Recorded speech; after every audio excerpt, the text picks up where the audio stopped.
Congolaises, Congolais, chers compatriotes, la date historique du 30 juin 1960, profondément ancrée dans nos cœurs, marque l'accession de notre pays, la République démocratique du Congo, à la souveraineté nationale et internationale. Aujourd'hui, encore 63 ans plus tard, nous célébrons avec grande fierté cet événement, non seulement pour honorer la lutte de notre liberté et de notre indépendance menée avec courage et détermination par les pères fondateurs de notre nation, mais aussi et surtout pour réitérer notre attachement à ce bien précieux qu'ils nous ont légué et que nous avons à notre tour le devoir de transmettre comme tel aux générations futures, et ce, en dépit de toutes les adversités d'où qu'elles viennent. En effet, dès le lendemain de son accession à la souveraineté nationale et internationale, notre peuple a dû surmonter plusieurs décennies de violences entretenues et voulues, démontrant ainsi sa capacité collective à demeurer résilient en tant que nation.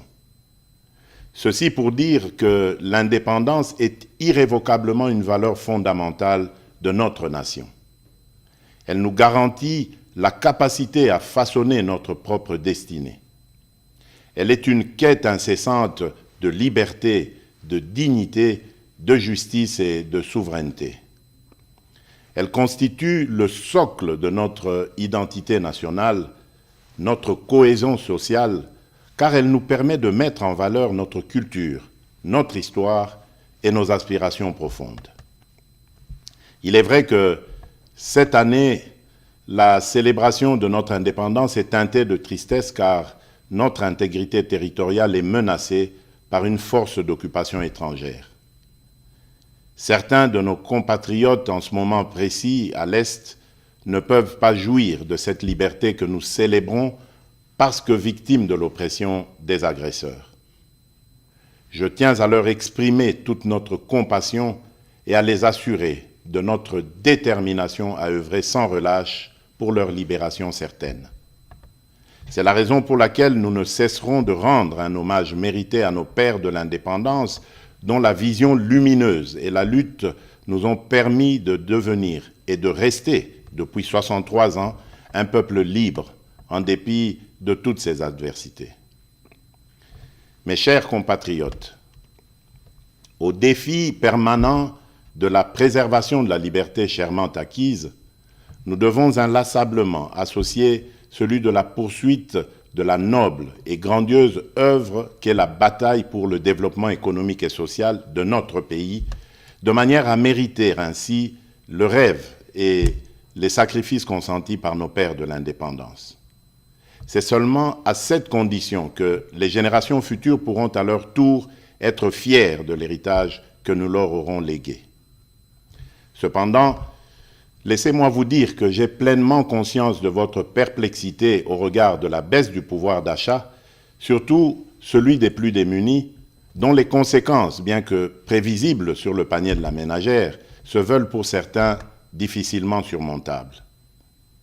Les performances enregistrées au niveau des recettes intérieures, grâce à une évolution favorable des prix de produits de base et à la numérisation du processus de recouvrement, n'ont pas été suffisamment ressentis à cause du contexte économique mondial et de la situation sécuritaire à l'est de notre pays.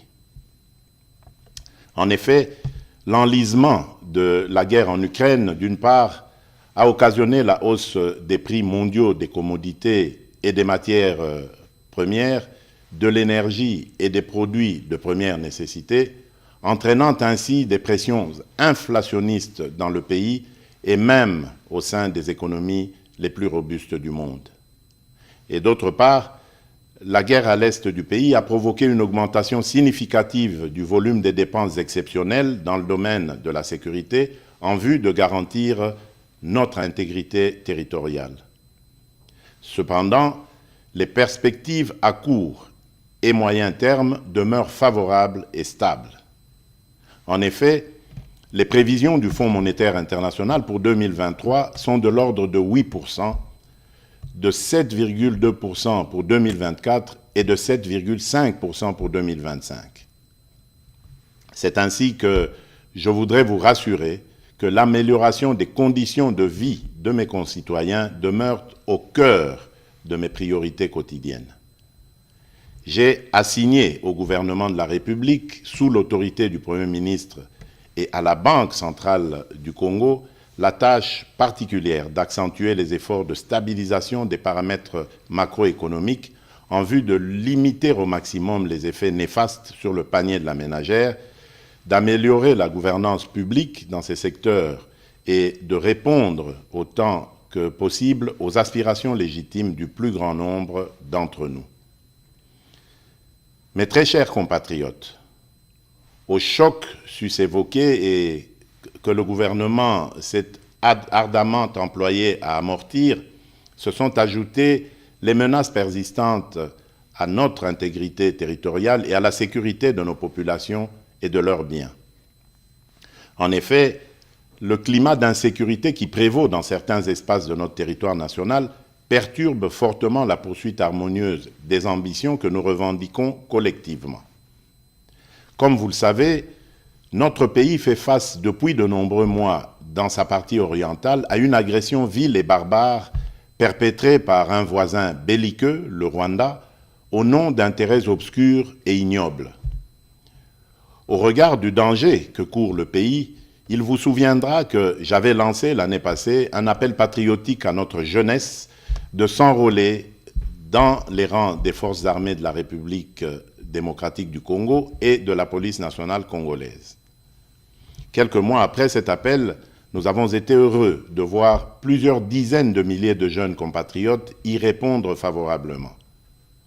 Ceux-ci comptent déjà parmi les renforts à l'effort de guerre livré par nos forces de défense et de sécurité, et nombreux se pressent chaque jour davantage auprès des centres de recrutement prévus à cet effet. À cette occasion, je salue la bravoure de notre peuple qui, meurtri dans sa chair, ne se résigne pas pour autant et ne cesse de défendre avec une énergie inouïe l'intégrité de notre territoire. Je salue également les forces de défense et de sécurité qui s'emploient sans ménagement à mettre l'ennemi hors d'état de nuire en vue de permettre un retour rapide de la paix et de la stabilité indispensable pour notre développement. Soyez convaincus que ce combat que nous livrons au quotidien pour sauvegarder notre souveraineté et notre intégrité, nous le poursuivrons sans désemparer jusqu'à la victoire finale. Telle est et sera notre mission. Maintenant que se confirme la montée en puissance de nos forces de défense et de sécurité, j'encourage une fois de plus le gouvernement de la République de continuer à maintenir cet effort pour que toute aventure belliqueuse sur la terre de nos ancêtres soit suicidaire pour quiconque la tenterait. C'est ici l'occasion d'exprimer notre entière solidarité à toutes nos sœurs et à tous nos frères des territoires occupés par les terroristes du M23, lesquels frères et sœurs vivent présentement dans des conditions d'extrême précarité et dont la situation humanitaire n'a cessé de se dégrader à cause de leur éloignement forcé de leur milieu d'origine et des exactions subies. Je tiens à les rassurer que les nouvelles mesures arrêtées par le gouvernement, en plus de celles déjà prises sur le plan social, dans le sens de soulager un tant soit peu leur situation, sont en voie d'être mises en œuvre. Mes très chers compatriotes, cette célébration de l'accession à la souveraineté nationale et internationale vient aussi interpeller, en cette année 2023, notre devenir comme nation et la perception de notre construction du vivre ensemble et de la cohésion nationale. Elle est l'occasion pour nous de renouveler le chantier de l'unité nationale, de construire une société républicaine plus juste, solidaire et vivable pour toutes les composantes sociologiques et linguistiques, quelles qu'elles soient. Le défi pour notre pays étant le dépassement des frontières ethniques, culturelles et linguistiques. Cela étant dit, je dénonce toute velléité tendant à opposer différentes communautés congolaises entre elles. Nous sommes un pays diversifié avec différentes cultures et langues. C'est en cela que réside tout le mystère de notre richesse en tant que peuple parmi tant d'autres sur cette planète. Nous devons célébrer cette diversité tout en travaillant ensemble pour l'atteinte de cet objectif commun qui est celui d'avancer notre pays dans l'unité et la cohésion nationale. Mes très chers compatriotes, l'année 2023 est aussi l'année des élections présidentielles, législatives, nationales et provinciales, mais aussi pour la première fois celle des élections locales. Ainsi, en dépit des différentes contraintes, j'invite instamment la CENI, comme je m'y suis engagé devant la nation, à poursuivre courageusement et sans relâche les efforts en cours en vue du respect des délais constitutionnels dans l'organisation rigoureuse des différents scrutins conformément aux standards internationaux.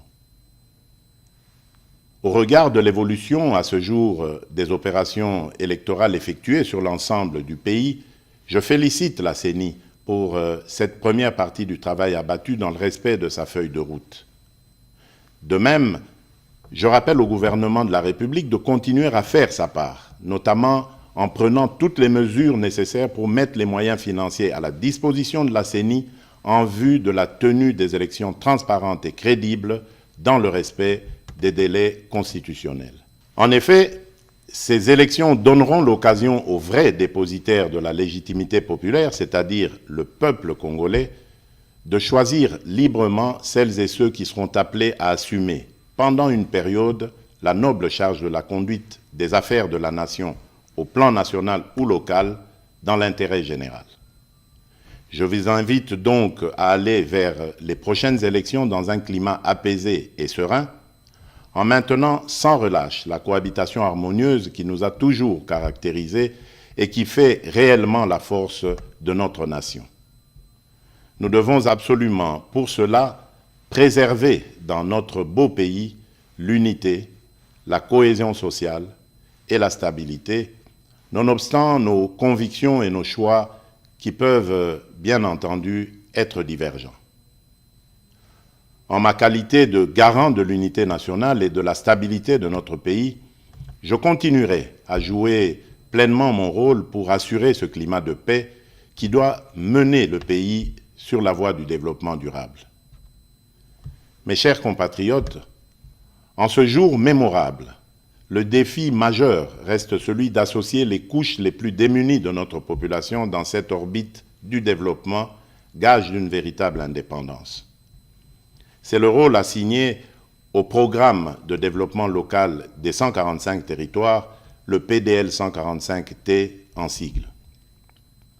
Ce programme, destiné à promouvoir l'émergence des économies des territoires et à améliorer les conditions et cadres de vie des populations rurales à travers des investissements publics massifs, permettra non seulement de réduire rapidement la pauvreté et les inégalités spatiales dans notre pays dans le moyen terme, mais également favorisera une convergence rapide des revenus et des conditions de vie entre les populations rurales et celles des milieux urbains.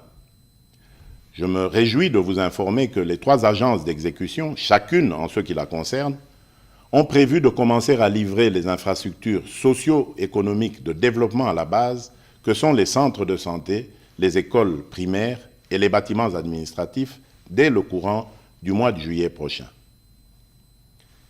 Mes très chers compatriotes, l'indépendance est un droit inaliénable que chaque nation doit défendre avec force et détermination, car c'est ce qui nous permet de protéger nos intérêts et notre avenir. C'est ainsi que, pour terminer, j'en appelle à la mobilisation générale de nos énergies et de nos intelligences, pour continuer à bâtir ensemble notre cher et beau pays, à préserver l'unité et la cohésion nationale, à protéger notre intégrité territoriale. Que Dieu bénisse la République démocratique du Congo et son peuple.